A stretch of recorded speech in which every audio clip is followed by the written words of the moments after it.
How to fix a paper jam on the PixBlaster Embosser from APH. Hi, my name is Amy Downard. I'm a teacher for the visually impaired in Honolulu, Hawaii, and I'm so thankful that all the CATT Northwest team has done for us. CATT is the Center for Assistive Technology Training, and we get lots of great trainings from them. So this is the PixBlaster, a graphic embosser. And it's great, but every now and then something will happen that will startle you. And I want to show you today to calm down because it's really easy to fix.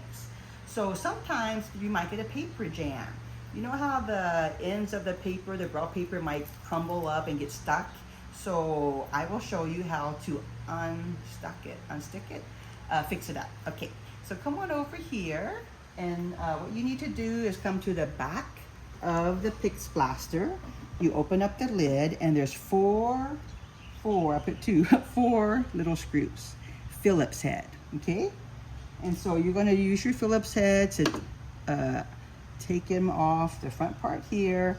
And then there's also two here. I just covered it up with tape so it wouldn't fall out when I took things off, but just trust me, there's 4 screws that you need to untighten, and they look like that.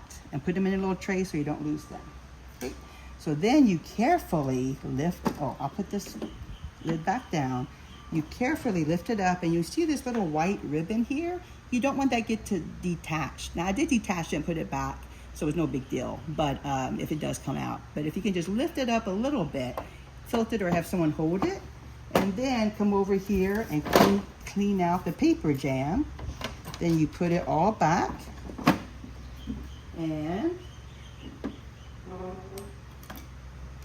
put the screws back in, and you're ready to roll.